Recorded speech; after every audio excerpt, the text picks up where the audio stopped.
esta historia bastante hermosa, la verdad. Tiene muchos detalles muy pintorescos, ¿cierto que sí?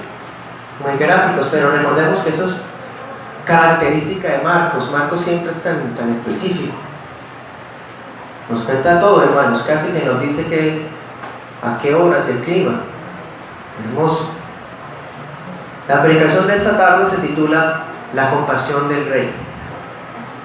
Bueno, y vamos a estudiar el caso de este hombre conocido como el endemoniado gadareno. Es un texto pues largo, también es conocido,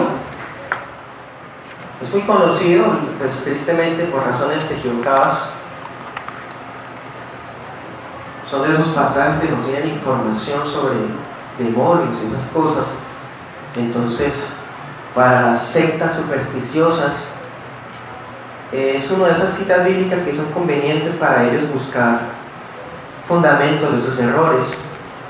Pero vamos a mirar, hermanos y amigos, cuál es la intención de Marcos en relatarnos de esta manera estos sucesos y estudiar la misericordia del Señor revelada en esta historia.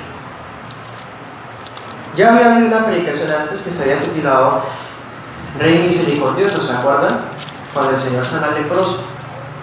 El leproso le decía: Señor, si quieres puedes limpiarme. Y el Señor, movido por una misericordia entrañable, lo tocó y le dijo: si quiero. Y quedó limpiecito como la piel de un niño.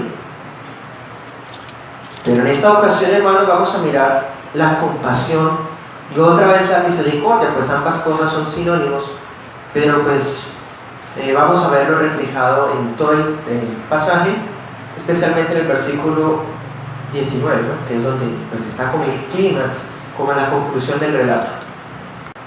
Bueno, empecemos, versículo 1.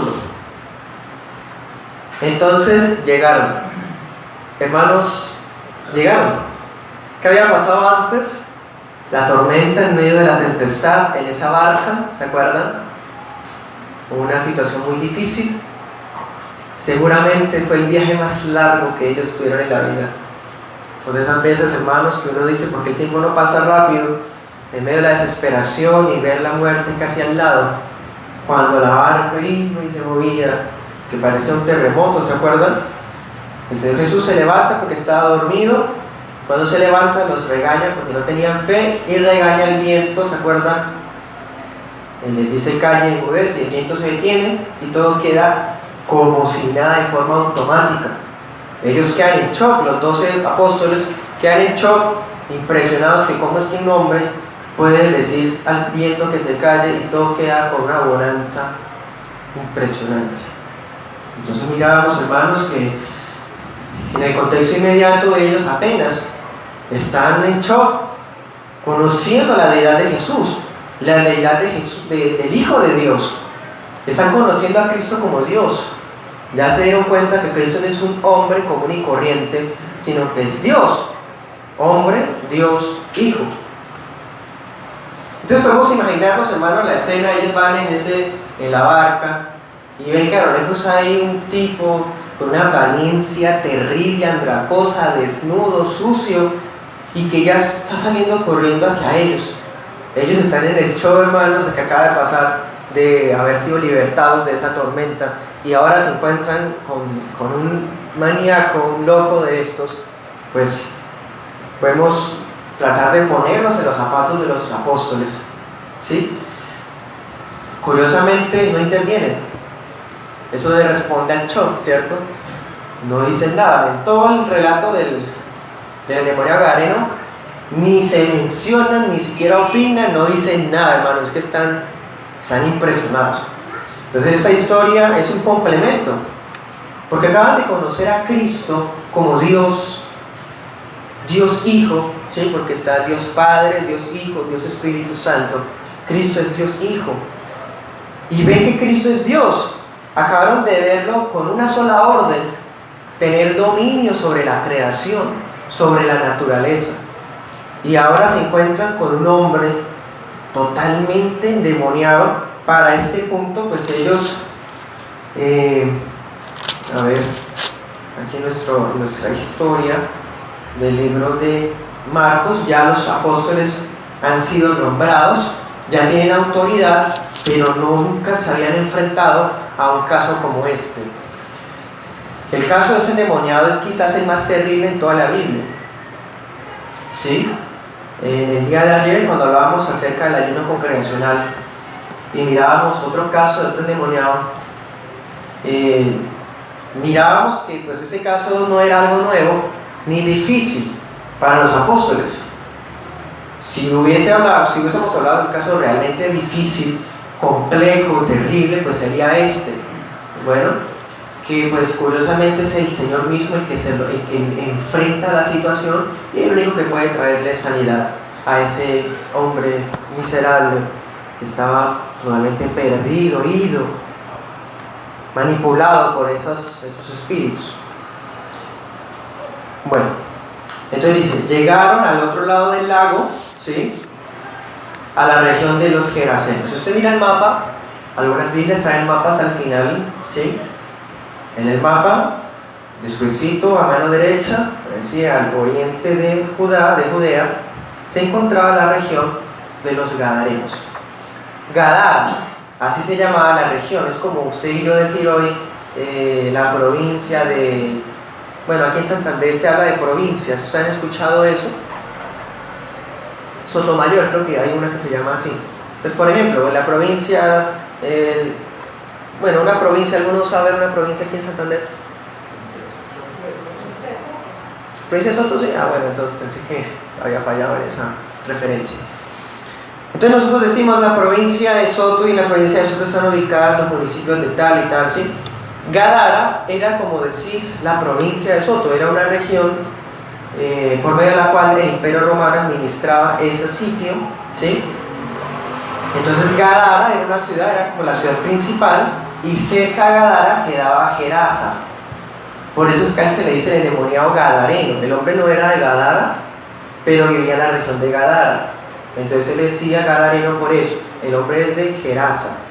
Por eso otras versiones lo dicen que Gerasa, ¿sí? Algunas versiones dicen así. Bueno, el caso es que llegan a la tierra de Gerasa, que es la que queda en la playa del lago de Galilea. ¿Sí? Llegan a Gerasa, versículo 2, y apenas Cristo toca el suelo, hermanos, de Gerasa, aparece ese hombre haciendo una gritería tremenda, un espectáculo. Los discípulos podemos deducir, tener la impresión de que el primero que bajó de la barca fue Cristo. Entonces Cristo apenas, hermanos, toca el suelo de Gerasa, el hombre se tira de rodillas ante el Señor. Inmediatamente salieron de la barca. Esta historia de Marcos, capítulo 5, tiene paralelos en otros textos de la palabra. Usted esta historia la puede encontrar por allá en Mateo, en Lucas. Es de esas historias que aparecen repetidas, por así decirlo, o sea, reiteradas. Por ejemplo, está en Mateo 8 y también está en Lucas 8.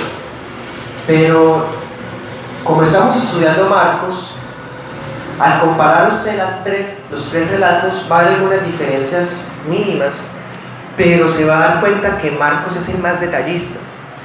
Marcos nos da detallitos, como por ejemplo, ese dice que tenía piedras afiladas, ¿sí? El hombre día y noche gritaba. Detalles como esos, Marcos es mucho más escueto, más diciente. Bueno, miremos Lucas 8:26. Como Lucas es romano, tiene ciudadanía romana, pues Lucas es mucho más conocedor o más escueto en dar el detalle. Dice: luego llegaron a la región de los Gerasenos, ¿sí?, al otro lado del lago de Galilea. Entonces vemos, hermanos, cómo Lucas nos da esa aclaración que acabo de hacerles, una aclaración de carácter geográfico, ¿sí?, para que pues podamos conocer bien o imaginarnos de forma correcta lo que estaba sucediendo. Bueno, sigamos con el relato ya en Marcos 5. Bueno, miremos este otro detalle de Marcos. Marcos dice: ellos llegaron apenas a la playa, Cristo se baja de la barca y aparece este hombre. nos abre un paréntesis. ¿Cuál paréntesis nos abre? Un paréntesis de que a explicarnos o a relatarnos acerca del hombre que está gritando. Entonces dice, un hombre poseído por un espíritu maligno salió de un cementerio, ¿sí?, a su encuentro. El versículo 3 está el paréntesis, empieza a contarnos unos detalles que podríamos preguntarnos, bueno, pero Marcos, ¿cómo los conoce? ¿Cómo Marcos se enteró de eso? ¿Cómo los apóstoles y ellos de pronto se subieron de una vez? Ustedes se dieron cuenta, Cristo fue, sanó al endemoniado y ya, y se devolvieron. Eso es un detalle muy hermoso. Es impresionante, porque Cristo pasó el lago solamente para sanar a uno. Esa es la gran compasión del Rey. Pasó, hermanos, el lago en búsqueda de un solo hombre. ¿Quién buscó a quién? Cristo es el que buscó al hombre, y el hombre nunca busca a Dios.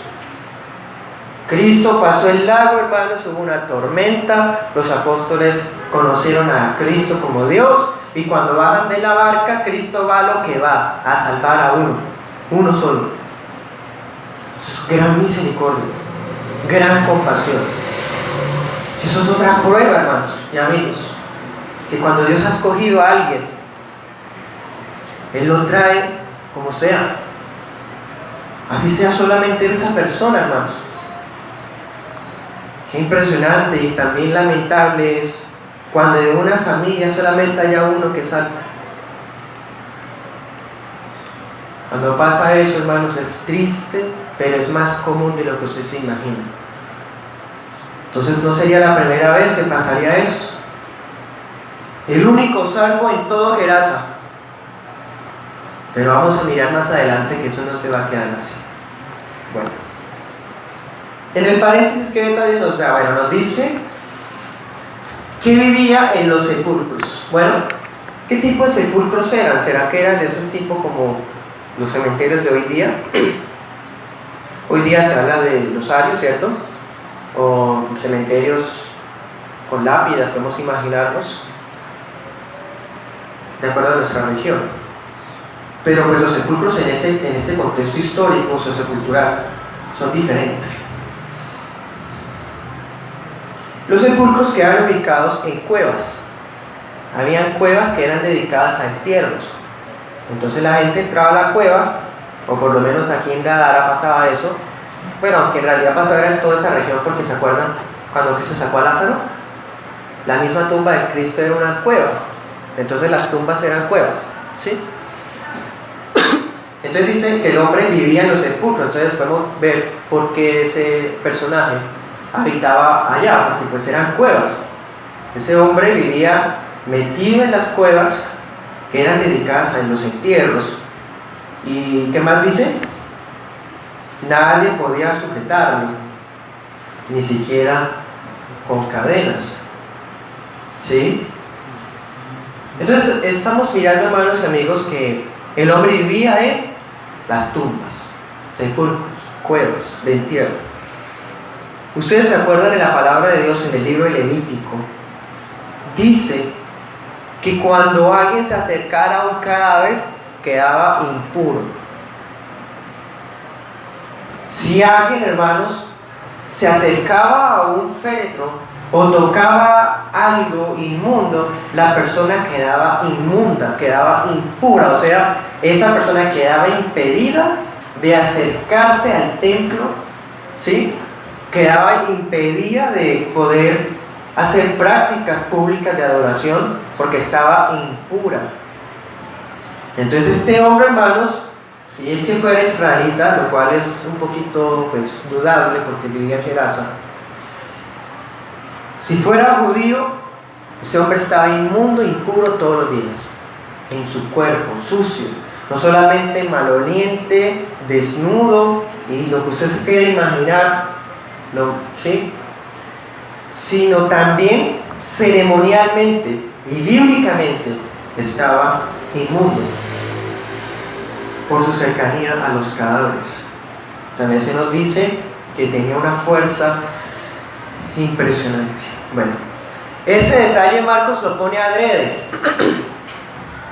¿Qué acabó de pasar? había habido una tormenta que hacía que la barca fuera y viniera y que temblara como si fuera un terremoto. Y Cristo se despierta y dice unas palabras y ya se detiene. Y ahora se encuentra con un hombre que tiene una fuerza extraordinaria.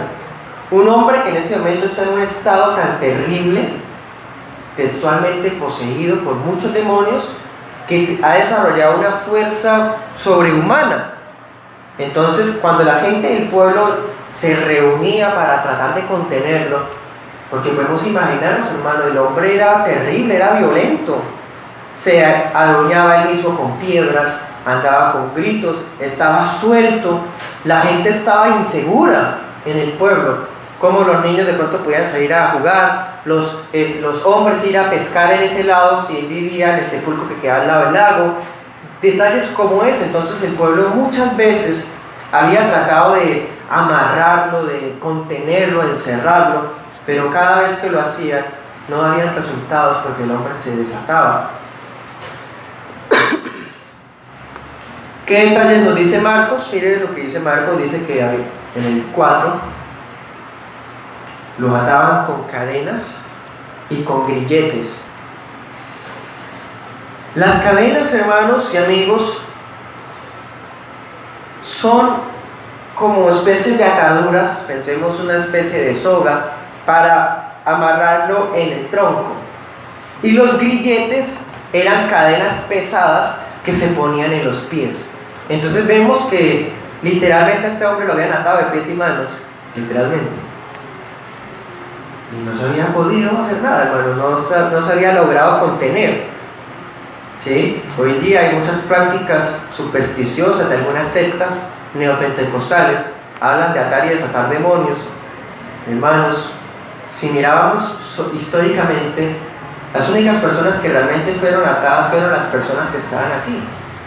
Pero aunque se tratara de retener a esos personajes, la fuerza que desarrollaban rompía todo eso. ¿Y qué más nos dice Marcos? Dice, lo hacían muy a menudo, pero él rompía las cadenas de sus muñecas, ¿sí? Las sogas.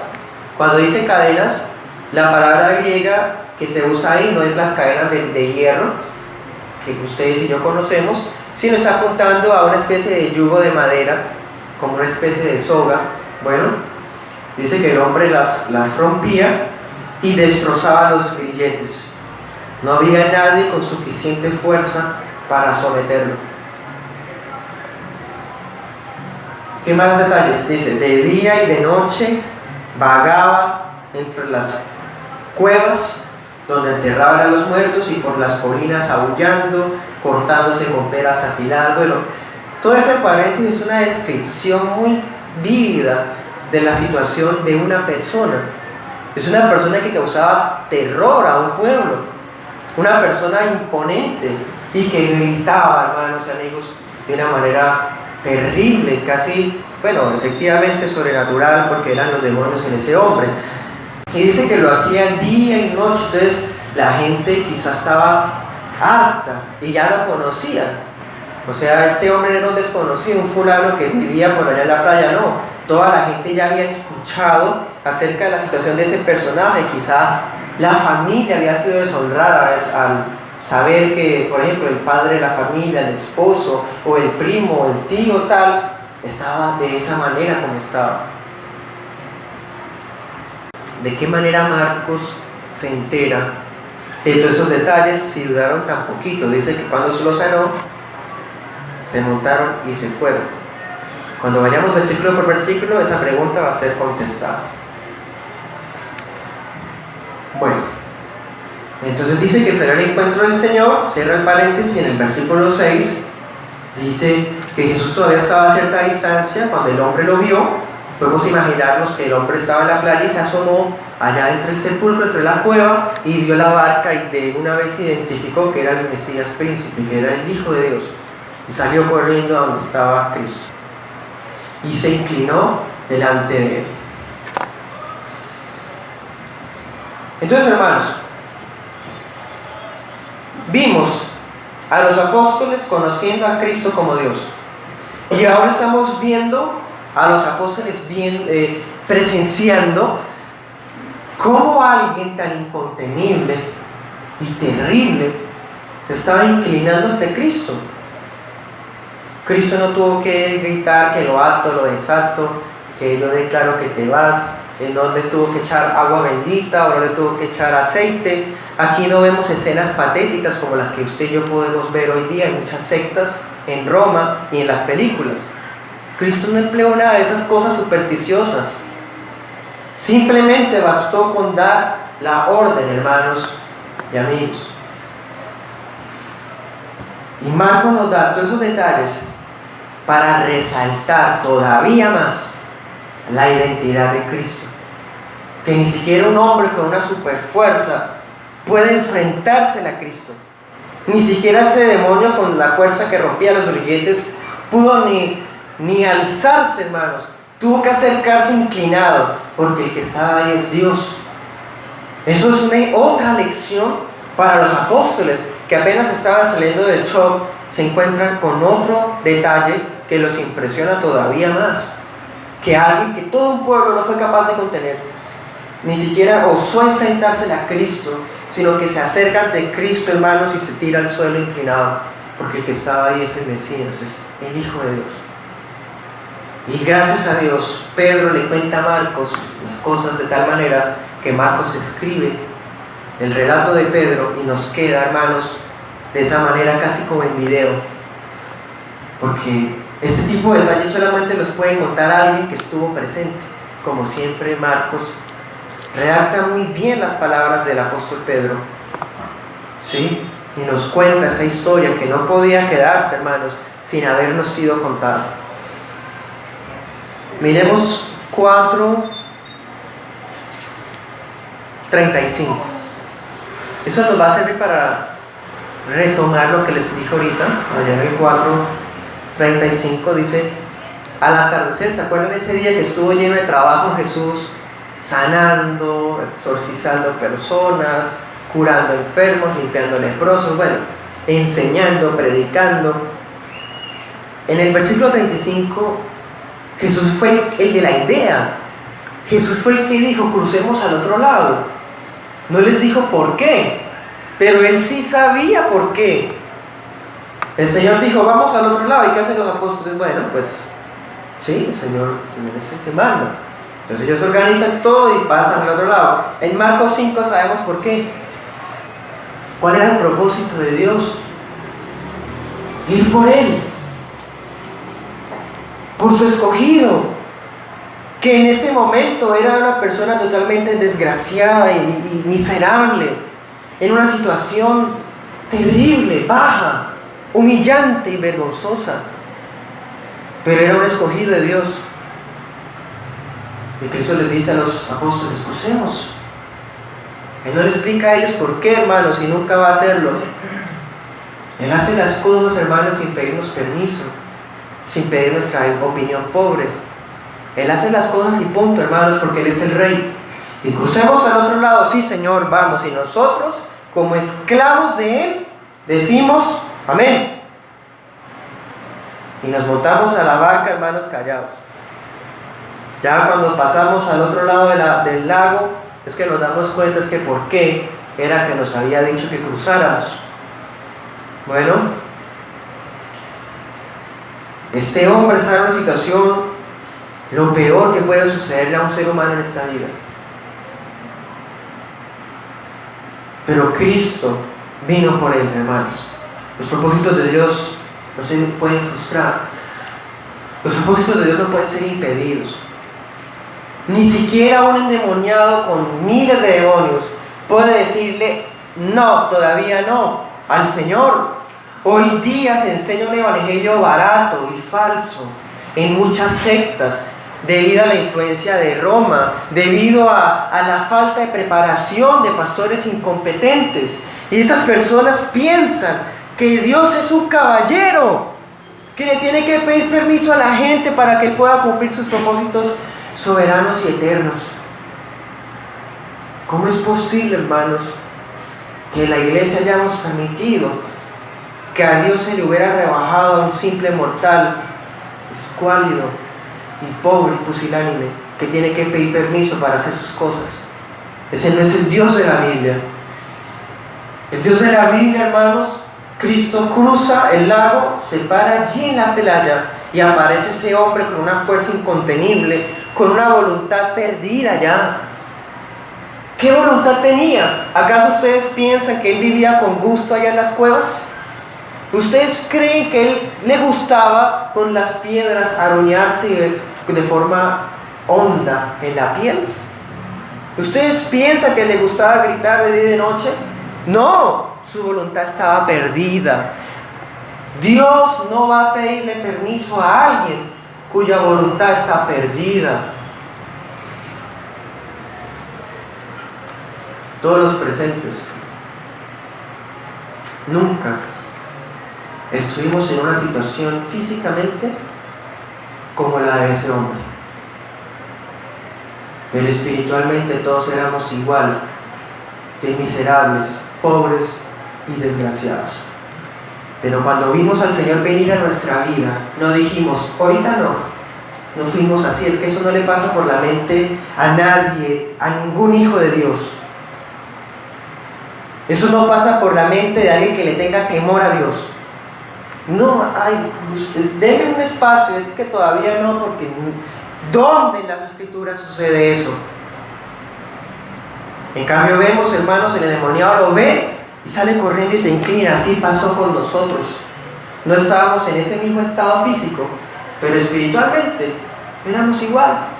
¿Cuál libre albedrío me habla usted? ¿Cuál libertad? ¿Cuál voluntariedad? Si usted y yo voluntariamente corríamos a ir a otro lado, tal vez no a cuevas de sepulcros, pero íbamos a lugares de perdición, suciedad. Tal vez no a sitios literalmente, pero sí en el corazón, en la mente. Las cosas que habla todavía, que todavía se expresa, todavía las cosas que practica, que hace. Entonces usted no era mejor y yo no era mejor que el endemoniado gadareno. La Biblia dice, hermanos y amigos, que al que se le perdona mucho, ama mucho. Si usted se cree bueno, usted no puede amar a Dios. En cambio, si usted sabe que era un pecador inútil y que Dios lo salvó en su amor, puede amar a Dios más, porque usted reconocerá que no lo merecía. Pero hermanos, todas esas palabras hacen crujir los dientes del corazón orgulloso, arrogante del ser humano. Porque el ser humano está acostumbrado a creerse bueno, a que le hablen bonito, a que le digan que es muy capaz, pero no, eso no es el Dios de la Biblia. El Evangelio bíblico le dice, arrepiéntase, porque si no, perecerá. Ese es el Evangelio. Si usted ha escuchado un mensaje diferente, usted nunca había escuchado el Evangelio entonces. Pero el Evangelio nos dice que somos pecadores viles, solos, sin ninguna esperanza, pero que un día Cristo cruzó el lago, ese lago que nos separaba, que estábamos lejos, que para poder llegar a Dios tocaba pasar el lago y no sabíamos nadar, no teníamos voluntad propia, pero Cristo tomó una barca, cruzó ese lago y vino hasta nuestra vida. Si usted se cree tan poderoso de que fue usted el que fue hasta donde Cristo, usted tiene un concepto muy grande de usted mismo. Usted es más poderoso que todos. Cristo fue y escogió a Abraham, Cristo escogió a Pedro, pero usted sí escogió a Dios. O sea, usted es mejor que todos los demás de la Biblia. Impresionante. Hermanos, eso no es así. Dios nos amó y por eso nosotros hoy podemos conocerlo. Estábamos allá lejos y Cristo fue por nosotros. ¿Cuántos personajes usted puede encontrar? Usted y yo vemos que en la intervención de la escena aparecen dos personas, ¿cierto? Está Cristo y está el endemoniado. Pero sabemos, porque ya pues tenemos claridad en imaginárnoslo de forma respetuosa el relato, sabemos que los dos están ahí, ¿sí? Y también sabemos que hay otra gente que está mirando de lejos. O sea, en la escena no estaban solamente Cristo y el endemoniado, estaban los 12, había gente guiando unos cerdos por allá, había otros por allá mirando, que ay, mire, el loco fue a golpear a aquellos que se bajaron de la barca. Uy, no, pero se arrodilló. Eso nunca lo habíamos visto. Y si ahí, hermanos, la gente mirando, ustedes se imaginarán y saben que es así. Las multitudes a lo lejos, mirando eso que estaba pasando. Versículo 6, corrió al encuentro de Jesús, se inclinó delante de él. Esa es nuestra reacción. Versículo 7 dice que este hombre dio un alarido duro, grito fuerte. Dice: ¿qué tienes con nosotros? Es una forma de decir: ¿por qué viniste hasta aquí? Aquí estábamos llevando a cabo nuestra voluntad libre. Si tú vienes aquí a atormentarnos antes de tiempo. Ese detalle nos deja ver que los demonios saben que ellos van a ser juzgados y que el lugar de ellos es el abismo.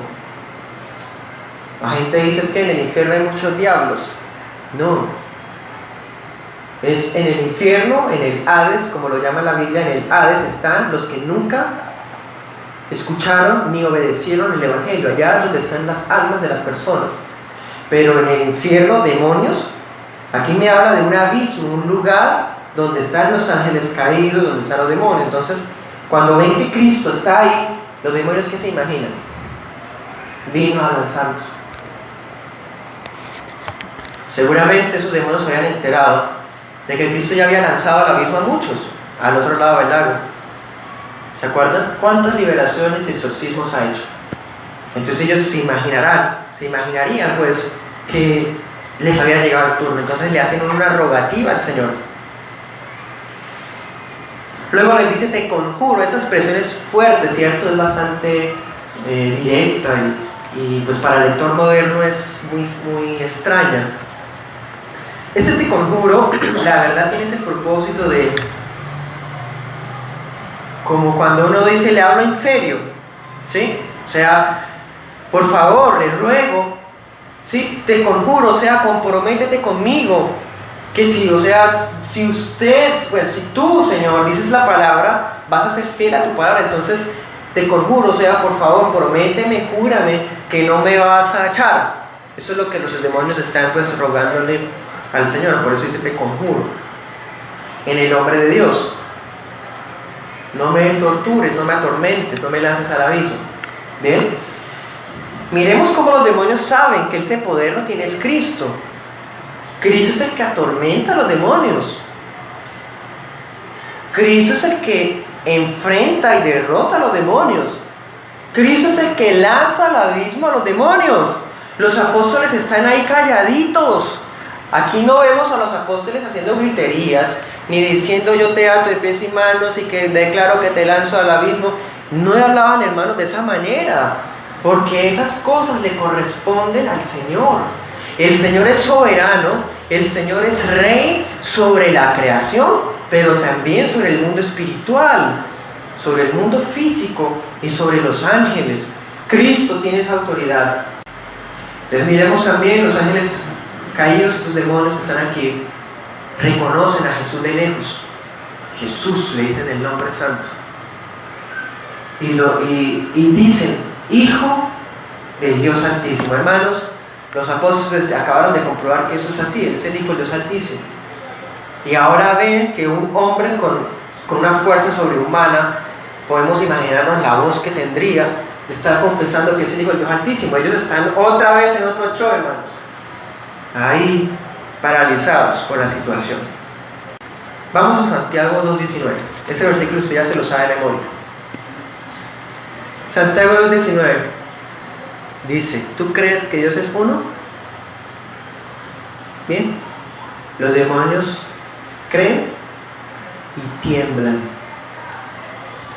Aquí lo comprobamos. Usted dice que cree en Dios. Hay gente afuera que le dice a uno: yo creo en Dios, pero yo necesito iglesia. Yo creo en Dios, pero no creo en la iglesia. Yo creo en Dios, pero yo lo busco de mi manera porque está en todos lados. Yo creo en Dios, pero, y hermanos, y hablan unas cosas que salen de su corazón engañoso y corrupto, sus opiniones. Entonces Santiago 2:19 dice: ¿tú crees en Dios? Pues qué gran cosa, qué extraordinario. Los demonios también creen. Creen que es mucha cosa creer en Dios, decir yo creo. Los demonios creen. Es más, la fe de los demonios es mejor que la suya, porque ellos por lo menos tiemblan delante de Dios. En cambio usted dice que cree en Dios y vive como le da la gana. Santiago 2:19, hermanos, ya casi terminamos Santiago y vimos todo el libro. Y Santiago, aunque es un pastor muy dulce, usa ejemplos contemplativos de la creación, es bastante fuerte y radical también. Duro el Santiago. Entonces es cierto, los demonios creen y tiemblan. Aquí lo vemos, dicen Jesús, Hijo del Dios Altísimo. ¿Qué es eso? Creen, saben quién es Él, y tiemblan, se inclinan y dicen, por favor. Creen y tiemblan. Es una lección, hermanos. ¿Cuánta gente que estaba aquí a ese día, mirando a lo lejos, decía que creía en Dios? Y luego lo vamos a verlos diciéndole, por favor, váyase de aquí, ¿sí? Váyase.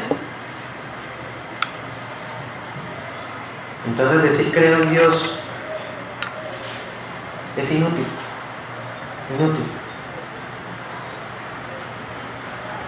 Debe haber una fe que está acompañada de obras. La fe salvadora es una fe solo en Cristo Jesús. Y esa fe en Cristo Jesús me lleva a mí a unas obras buenas que están en la palabra de Dios. Eso entonces veremos que hay una fe verdadera. Bueno, sigamos. Versículo 8. Jesús ya le había dicho al espíritu, sal de este hombre, espíritu maligno. Bueno, pareciera dejarnos la impresión de que el demonio no quiso obedecer y que Jesús tuvo que decirle varias veces. No. Vamos a aclarar esa situación. Miremos cómo ha sido el estilo de Marcos. Marcos nos contó, Cristo bajó de la barca y resulta que había un hombre que vivía tal, ¿sí? O sea, nos está contando la historia, pero nos abre un paréntesis.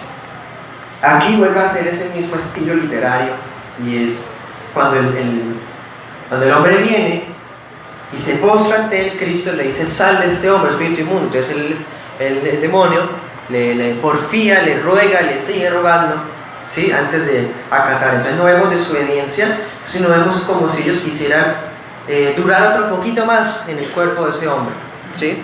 Por así decirlo. Entonces en el 9 nos da otra explicación de por qué el Señor no los echó de una vez. Dice, ¿cómo te llamas? Me pregunta el hombre. Y ese hombre, hermanos, podemos imaginarnos la voz. Dice, me llamo Legión, porque somos muchos los que estamos dentro de este hombre. ¿Cómo te llamas, hermanos? ¿Por qué el Señor pregunta eso?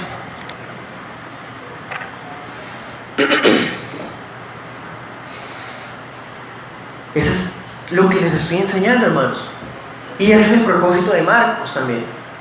Marcos nos está mostrando que Jesús es el Hijo de Dios, que tuvo poder sobre la creación, que ahora tiene poder hasta con los hombres más fuertes, con los demonios más fuertes que puedan haber en la imaginación de uno. Y ahora el Señor adrede pregunta, no porque haya necesidad de saberse el nombre, hermanos. Las sectas neopentecostales dicen, es que ustedes saber el nombre del espíritu para poder echarlo. Entonces, si le duele el estómago, todo espíritu de dolor de estómago, de retorcijones, lo echamos. Y si usted no dice el nombre, entonces no se va a ir, hermanos. Eso es ridículo. Pero eso es producto de la superstición, de la ignorancia del verdadero evangelio que impera en las sectas y en las iglesias neoevangélicas. El Señor pregunta cómo te llamas, no porque no supiera, hermanos, porque el Señor es Dios. El Señor sabe cómo se llama. Pero, ¿para qué, hermanos? ¿Quiénes no sabían cómo se llamaba? Los apóstoles, la gente que está mirando, nosotros. El Señor sabe a qué se está enfrentando, hermanos. Pero era necesario que quedara redactado contra quién se enfrentó y contra quién venció, para que viéramos otra vez la grandeza del Rey. La palabra legión es una palabra latina que se usaba para hablar de una unidad militar, un destacamento de soldados de infantería, que podía llegar a tener 6.826 hombres. Entonces una legión romana, una parte del ejército de Roma, que diga la legión 1, la legión 2, cada legión podía tener casi 7.000 hombres. Entonces, con que el Espíritu diga, me llamo legión, estamos viendo, hermanos, que habían muchos. Y de hecho lo dicen, es que somos muchos, ¿sí? Entonces eso es lo que está resaltando, que el Señor venció y dando una orden nomás. Así, hermanos, que todos estos seres huyeran ante Él, se inclinaran ante Él. Entonces el propósito del Señor con preguntar esto era que los apóstoles vieran el terrible estado en el que estaba ese hombre, y también para que el mismo hombre viera el estado del que fue redimido,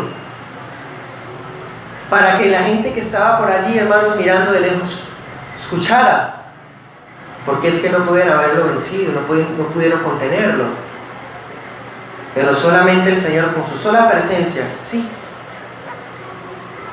¿Ven, hermanos? Por eso debemos ser muy respetuosos frente a la palabra, interpretándola con reverencia y no con caprichos, de forma privada o egoísta o supersticiosa. El Señor nos guarda, hermanos y amigos, de eso. La palabra, hermanos, es de mucha reverencia y debemos acercarnos porque en ella hay luz y tesoros, pero si nos acercamos con nuestras opiniones, nos estamos poniendo nosotros mismos una venda para no ver lo que el Señor nos quiere mostrar.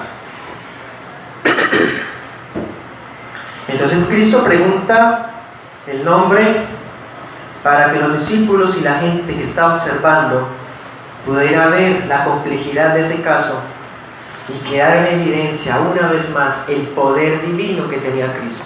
Que Cristo no es un hombre común y corriente, que Cristo es Dios.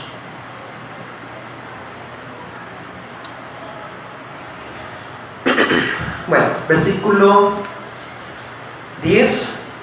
Miren este detalle. ¿Cuánto daño habían ocasionado esos demonios? La Biblia no nos dice cuántos son, hermanos. Sabemos histórica, arqueológica y sociológicamente cuántos soldados ocupaban una legión. El pasaje nos dice por allá en el versículo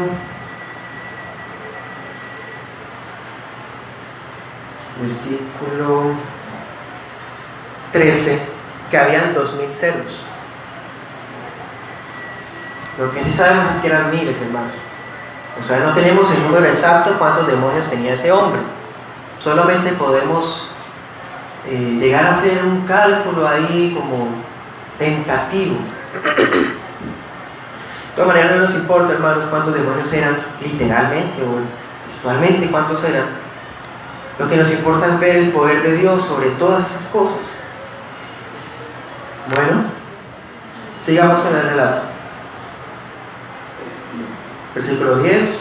Y los espíritus malignos le suplicaron una y otra vez, ¿sí?, que no los enviara a otro lugar. Esos espíritus habían ocasionado mucho daño a la región, habían destruido una familia.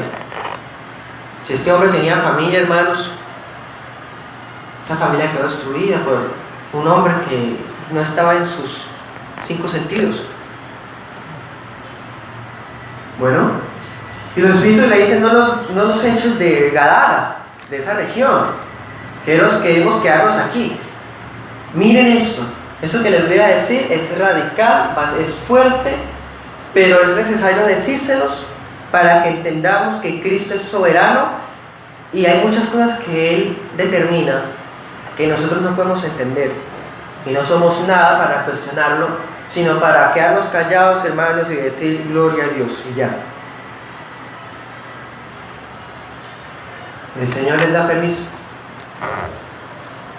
a unos espíritus que habían hecho daño y que estaban pidiendo no ser echados de esa región, que podían quizá meterse en otras personas. El Señor no nos lanza al abismo, sino que les da permiso de que vayan a los cerdos. Está en el versículo 11 y 12 y 13, ¿sí? Y le dice que sí. La gente de esa región trabajaba de eso, vivía de eso. Su sustento era por eso, por criar cerdos. Y a Cristo, hermanos, Él no dice la escritura que hay, pero entonces van a quedar desempleados, van a perder todos los bienes, las propiedades. Los demonios se meten y todos esos cerdos, que eran como 2000, hermanos, las empresas de cuántas familias quebraron ese día por el poder de Dios en Cristo. Cristo es soberano, hermanos, y si Él quiere destruir una empresa por su voluntad. Job dijo: Jehová dio, Jehová quitó, sea su nombre bendito. Es lo único que podemos decir, y como predicador de la palabra, que tengo la obligación de decirles todo el consejo de Dios, se los tengo que decir, aunque piensen lo que piensen, hermanos.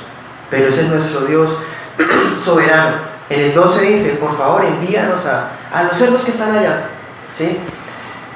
13: el Señor les dio permiso. No hay espíritu, no hay demonio, no hay potestad, no hay ningún diablo que pueda hacer las cosas sin permiso. Los demonios y mismo Satanás son esclavos ante los pies del Rey de Reyes. Y hacen las cosas que Cristo les da permiso a hacer. No es un reino aparte, no es un subgobierno que están en constante lucha Dios contra Satanás y Dios a veces pierde. Hermanos, esa es la mentalidad de muchos evangélicos hoy día y de las personas del mundo. Pero no, la Biblia me enseña que Cristo es el Rey sobre todas esas cosas, y los demonios tienen que pedir permiso, hermanos. Y Cristo lo da o lo niega y hace como quiere porque es el Rey, hermanos. Un pordiosero como nosotros no podemos decirle al Rey: el Rey no me parece que haga eso. ¿Cómo se atreve? El pordiosero no le dice al Rey por cómo es que debe tomar las decisiones. El Rey toma determinaciones y no le explica nada a los mendigos que somos nosotros. Señor el Rey hace como le place, hermanos y amigos. Los que hayan sido de 2000 a 6826, cuantos sean, hermanos, no nos importa tampoco. Y también por eso el Espíritu Santo nos dijo, gloria al Señor por eso, toda la manada de unos 2000 cerdos se lanzó al lago por el precipicio y se ahogó en el agua. Imagínense la escena. El hombre acaba de ser libre. Esa sensación de libertad, de sentirse que es él otra vez, y está mirando cómo esos cerdos se caen por el barranco y se ahogan. El Señor le está mostrando de lo que lo liberó. El Señor le está mostrando de lo que lo salvó, de que esos espíritus pudieron haber hecho eso con él. ¿Por qué él no se tiró también y se ahogó? Preservación. Como este hombre es un escogido, ni los 6000 demonios que pudiera haber tenido podían matarlo, porque Dios tenía un propósito, y los propósitos de Dios no se pueden frustrar. En cambio, con los cerdos, hermanos, sí, los bota a todos para allá al precipicio y se mueren los animales esos. Pero el hombre quedó sanado, libre, aunque tendría cicatrices en su cuerpo de todos los rasguños, marcas, ondas, de todo lo que sufrió, pero su vida estuvo intacta. Así como Dios le dijo a Satanás en el libro de Job: todo lo que tiene Job está en tu mano, pero su vida, parafraseándoles, no la puedes ni tocar. Así es, hermanos y amigos, ese es Dios sobre todas las cosas, incluyendo el reino de las tinieblas. Nosotros hemos visto bíblicamente en esta iglesia que el Hijo de Dios se sujeta a lo que el Padre Dios le dice. O sea que lo que Cristo actúa no es por voluntad propia, porque Él se independice o algo así, sino porque el Padre le dice que lo haga. En el libro de Juan se habla mucho de eso, dice Cristo: yo hago lo que debo hacer al Padre. Bueno, la Biblia en Levítico capítulo 11 dice que los cerdos eran un animal inmundo. Estaba prohibido comer cerdo antes. como Cristo no había muerto en la cruz, en ese momento tampoco se podía comer cerdo. Y los cerdos entonces eran un trabajo totalmente antibíblico, era rebelde contra Dios. Por eso Cristo no le da nada, hermanos, humanamente hablando, de que perdieron su trabajo. No, porque es un trabajo rebelde, idólatra, sucio, inmundo y antibíblico, que contrariaba la voluntad del Padre. Entonces, hermanos, ¿quieren ir a los cerdos? Bueno, vayan. ¿Cuántos de pronto eran judíos que habían apostatado? Judíos que querían trabajar con eso, aunque la Biblia les decía que no. ¿Cuántas personas conocían la palabra y vivían la vida en sus trabajos como querían? Entonces fue una lección también, hermanos, del rey. Entonces vemos cómo el rey es compasivo. Vino a salvar a un hombre, pero la compasión no eclipsa el juicio. La misericordia no borra el castigo. Sigue siendo misericordioso, que salvó a un hombre, pero destruyó empresas y las bienes y propiedades de muchas personas ese día por una orden que dio. Y sigue siendo Dios, y Él es bueno. Entonces, que los gadarenos obtuvieran sus recursos de apacentar cerdos demuestra que eran paganos, o si no, que eran apóstatas. 14. Los hombres que cuidaban los cerdos huyeron. Imagínense, hermanos, ¿por qué Marcos es tan descriptivo y nos dice que salieron corriendo y que huyeron? Porque es que los que apacientan eran jornaleros, eran personas que estaban contratadas para cuidar los cerdos. Entonces, si todos los cerdos, todos se mueren, se los van a cobrar a ellos, hermanos. Entonces ellos tienen que salir corriendo a la ciudad, donde sea que estén los patrones, para contar qué fue lo que pasó, porque si no, les cobraban a ellos, ¿sí? Huyeron a la ciudad, a los alrededores, al campo, y difundieron lo que había ocurrido, ¿sí? La gente salió corriendo para ver lo que había pasado. Dice, pronto una multitud se juntó, ¿a dónde? Alrededor del Señor Jesús. O sea, la gente se conglomeró y fue a verlo en vivo, en directo, lo más cerquita posible, eso que había pasado. Es así como respondemos la pregunta que había acabado de resolver. ¿Cómo sabía Marcos todos esos detalles? Pues la gente, hermanos, aquí cuando se reunió alrededor de Jesús, les tuvo que haber contado a ella, a los discípulos, la situación de ese hombre.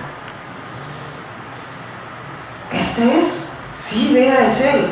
Pero él todas las noches gritaba día y noche. Otro decía, nosotros lo habíamos atado con cadenas. Otros, mira, que hay restos de los grillos que destruyó la otra vez. Mira, aquí le traigo. La gente empezó a narrar, hermanos, todo, para que los apóstoles escucharan, hermanos, y tuviéramos hoy, casi 2000 años después, eso escrito en la Biblia, en nuestras Biblias, aquí, hermanos. Hermoso. Señor es bueno. Se juntaron, vieron al hombre todos, que había estado poseído por la legión, y que ¿cómo estaba? Estaba sentado. En el Evangelio de Lucas, en Lucas 8 dice que estaba a los pies del Señor. O sea, estaba sentado como un niño, como un discípulo queriendo aprender del Maestro. Estaba vestido, hermanos. ¿Cómo estaba él? El hombre estaba desnudo completamente, sucio y maltratado. No, aquí lo tienen vestido. En su sano juicio están conversando. Y todo el mundo, hermanos, ve esa escena.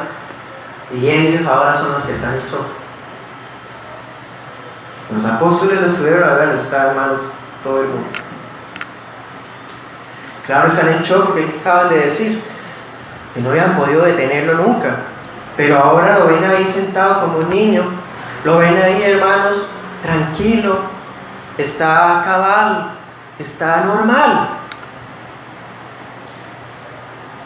Pero hay dos cosas, hermanos. El miedo puede hacer que uno se asombre de Dios y se humille ante Él. Es bueno. 1 Corintios 7 nos enseña que el temor, el miedo que Dios da es para salvación, porque nos lleva a arrepentirnos, a asombrarnos de su belleza. Pero hay otro miedo que destruye. Un miedo que hace que la persona prefiera alejarse, prefiera no ir a la iglesia, prefiera poner excusas, prefiera lo que sea, hermanos. Ese miedo es de destrucción, para perdición. Los apóstoles sintieron un miedo santo ante el Señor que da órdenes a las cosas. Pero esta gente siente un miedo para la perdición porque le dicen al Señor: por favor, váyase de aquí. Mire que dejó allá la familia tal en la ruina. Mire que los pastores estos quedaron sin trabajo. Mire que tal cosa. Qué miedo. No puede ser. Y usted le dio permiso a los demonios y ahora, ¿qué hacemos? Por favor, váyase para que no más ocurran esas cosas aquí. Pero hermanos, el Señor se va, no porque la gente le haya dicho que por favor váyase, y tampoco porque la gente no haya querido aceptarlo en el corazón. El Señor se va, hermanos, porque ustedes se acuerdan en los evangelios, sobre todo en el evangelio de Lucas, se dice que Él envió a los 12 a las ciudades donde no podía ir, y luego envió a 72 para ir a las ciudades donde no podía ir. Cristo hubo muchas ciudades donde no alcanzó a ir por falta de tiempo, de recursos, ¿cierto? Entonces, ¿qué hace el Señor? Regresa al otro lado, porque los israelitas de pura sangre, los israelitas de las líneas, estaban al otro lado. Entonces el Señor, hermanos, regresa al otro lado del lago, pero deja a alguien con una misión.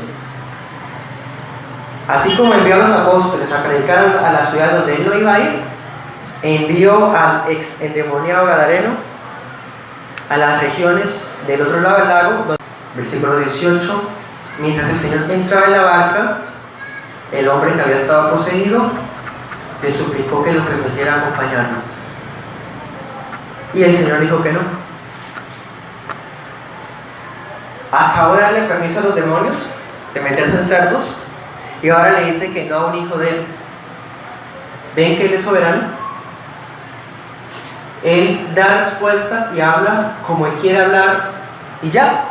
Muchas veces, hermanos, nosotros no entendemos, pero lo que sí sabemos nos debe bastar. ¿Qué es? Que Él es bueno, y que su voluntad es buena, agradable y perfecta, que Él todo lo encamina para el bien de los que lo aman. Entonces, ¿qué le está diciendo a él? No vas a ir conmigo. ¿Por qué? Más bien, vete a tu casa, o sea, recupera tu hogar. Ve con tu esposa, con tus hijos. Ve con tu familia. Y háblale a todos lo que el Señor hizo por ti. Lo misericordioso que ha sido contigo.